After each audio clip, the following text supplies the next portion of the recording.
부자가 되자. 부자가 되는 첫 걸음마. 부자가 되기 위해 알아야 할 96가지 경제 금융 용어 이해하기. 안녕하세요. 세종다람쥐 부동산TV 서은주 공인중개사입니다. 부자가 되기 위해 알아야 할 96가지 경제 금융 용어 이해하기 13탄 금본위제입니다. 금본위제는 금을 본위로 하는 통화제도입니다. 본위로 한다는 것은 기준으로 한다는 것입니다. 그렇다면 금본위제는 금을 기준으로 하는 제도라는 뜻인데 무슨 기준이냐 하면 바로 통화 발행의 기준이 된다는 것입니다. 따라서 금본위제는 은행이 금을 보관하고 보관한 금 무게에 해당하는 만큼만 화폐를 발행하는 통화 제도라고 할 수 있습니다. 금의 역사는 기원전 5000년 전으로 거슬러 올라갑니다. 금의 밀도는 가공을 하는데 편리했고 가치의 희소성은 다른 금속과 비교할 수 없습니다. 1차 세계대전 이전 수십 년 동안의 글로벌 경제는 금본위제 및 은본위제 시스템에서 움직였습니다. 각국의 무역은 금을 기준으로 이루어졌습니다.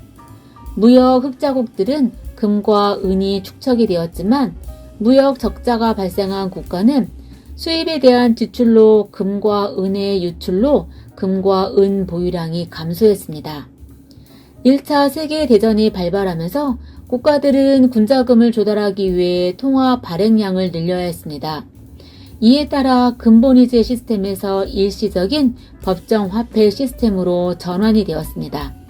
기원전 700년 전 금은 처음으로 화폐로 만들어져 거래를 할 수 있게 되었고 이후 로마 제국과 비잔티움 제국부터 근대의 영국과 미국까지 금본위 시스템을 사용을 했지만 이 시스템은 다른 문제와 비교하기 힘든 문제가 하나 있었습니다.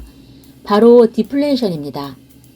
1차 세계대전에서 일시적인 골드 스탠다드 시스템 폐지 후 영국과 많은 국가들은 다시 금본위제로 복귀하며 인플레이션은 안정이 되었지만 반대로 디플레이션이 발생을 했습니다. 미국의 1929년 경제 대공황은 디플레이션의 심각한 사례로 볼 수 있습니다. 현재 법정화폐 시스템은 인플레이션의 지속적인 문제를 일으키지만 금본위제로 회귀하면 경제의 규모는 줄어들어 디플레이션의 고통에 시달릴 수밖에 없습니다. 성장하는 세계 경제에 한정적인 금으로 경제를 움직이는 데에는 한계가 있기 때문입니다. 1931년 세계 1차 대전으로 영국의 파운드에 기반을 둔 국제통화제도가 마비가 되었고 결국 영국은 금본위제를 포기하게 됩니다. 1차 대전에 이어 2차 대전까지 끝난 후 전 세계의 패권은 미국으로 넘어가게 됩니다. 1944년 브레튼 우즈 체계가 출범하면서 미국 달러의 시대가 시작이 됩니다. 브레튼 우즈 체제는 미국 브레튼 우즈에서 44개 연합국 대표들이 모여 전후의 국제 통화 질서를 규정하는 협정을 말합니다.